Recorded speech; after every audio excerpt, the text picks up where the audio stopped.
quickly began searching for a replacement for King Frederick.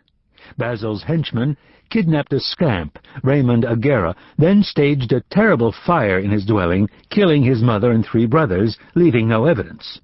The Hansa then altered the young man's appearance, told him he was now Prince Peter, and began brainwashing him, using the teacher Compi, a companion robot, Ox, to instruct him in his new role. After the success of the Clickus torch, the archaeologists who had discovered the technology, Margaret and Louis Colicos, began a new excavation on the desert planet of Ring de Co, where ancient Clickus cities remained untouched. The only functional remnants of the alien civilization, their hulking, beetle-like robots, explained that their memories had been erased long ago. To learn more about their own past, 3 of these antique robots accompanied the Colicoses to the excavation site. The archaeology team also included a Compi, Didi, and a green priest. While Louis studied the ruins, Margaret worked to decipher Clickus hieroglyphics in hopes of finding answers. Meanwhile, angered by their near-genocide, the Hydrogues began to attack human facilities around gas giants. One of their first targets was a sky mine, a huge cloud-top facility that skimmed gas giants for Ecti, vital star drive fuel, owned by Cheska's fiancé, Ross Tamblyn. Roamers and their sky mines are the main suppliers of Ecti to the Hansa and the Ildiran Empire. The Hydrogues also destroyed the space station left to observe the new sun at the Clickus torch site, never demanding terms, never showing mercy. These unexpected attacks stunned both the Hansa and the Roamers. Chairman Wenceslaus met with the commander of the Earth Defense Forces, EDF, Gruff General Kurt Lanyon, to discuss the threat. Old King Frederick worked to rally the populace, recruiting new volunteers for the EDF. Vowing revenge for her brother Ross, spunky roamer Tasia Tamblyn heard the call and ran off to join the military, taking her Compi, EA, and leaving her brother Jess in charge of the family water mines. Although Ross's death left Jess Tamblyn and Cheska Peroni free to profess their love, they couldn't bring themselves to take advantage of the tragic situation for personal gain. Meanwhile, Raymond Agera continued training to become the next king, watched over by Ox. At first, he enjoyed the change from the rough streets to the opulent palace, but soon he began to resent the rigid control imposed upon him. To his horror, he discovered that the Hansa had arranged the deaths of his family.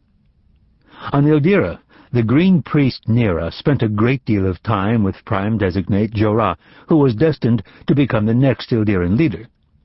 Though he had many assigned mates, he genuinely fell in love with Nera. Another son of the Mage-Imperator, the grim and intense Dobro designate Udru, interrogated Nera about her telepathic potential as a green priest, then reported to the Mage-Imperator about secret Ildiran breeding experiments on the planet Dobro. Udru suggested that Nera might have the DNA potential they needed for the breeding project. Digging through supposedly perfect and indisputable records of the past, an Ildiran historian uncovered documents proving that the Hydrogues had appeared long ago in a previous war, but that all mention of the conflict had been censored from the Saga of 7 Sons. Before he could reveal his shocking discovery, the Mage-Imperator killed him, saying, "I wanted it kept secret." Solar Navy Commander Adar Korin promoted Zahn, the firstborn son of Prime Designate Jorah, and took the fleet to the gas giant Krona III, the site of an old Ildiran sky mining facility. When Hydrogue war globes rose from the clouds to destroy the Ecti facility, the Solar Navy engaged in a furious battle. Although Hydrogue weaponry proved far superior, one Ildiran sub-commander crashed his battleship into the nearest sphere, destroying it and giving the Solar Navy time to retreat with the rescued sky miners. In the thousands of years chronicled in the Saga of 7 Sons, no Ildiran had ever experienced such a terrible and humiliating defeat. On Earth, the EDF built new ships and commandeered civilian spacecraft to mount a defense against further Hydrogue attacks. Relinda Kett was forced to surrender all of her merchant ships to the war effort except for the voracious Curiosity. Newly enlisted Tasia Tamblyn excelled in military training, besting spoiled brat Earth recruits. Her particular bane was Patrick Fitzpatrick III. Her closest friend was fellow trainee Rob Brindle. For 5 years the Hydrogue War continued. The human race and the Ildiran Empire struggled to cope with the loss of star drive fuel.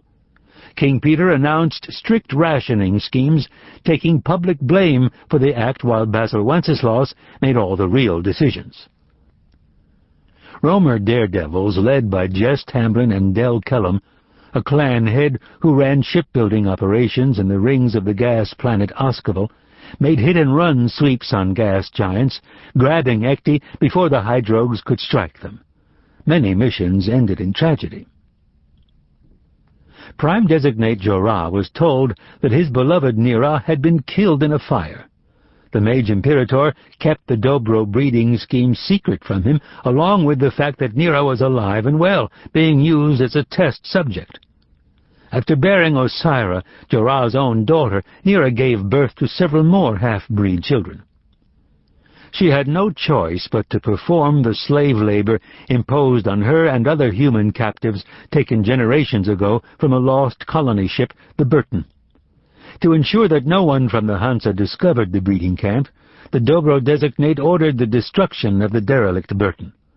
Adar Corin reluctantly followed his orders but was disturbed to get rid of such a historic relic. The breeding program had to remain secret.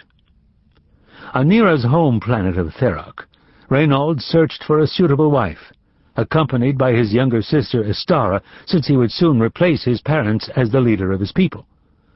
Their grandparents urged them both to choose a good match, since Reynold and Estara had plenty of responsibility on their shoulders. Cut off from the traditional business of sky mining, the Romers developed new schemes for obtaining fuel, from breaking down cometary ice to flying huge nebula sails. Eccentric engineer Koto Akaya established a risky metals processing colony on the extremely hot planet of Isperos. At the shipyards in the rings of Oscavel, Del Cullum showed Jess all he had done.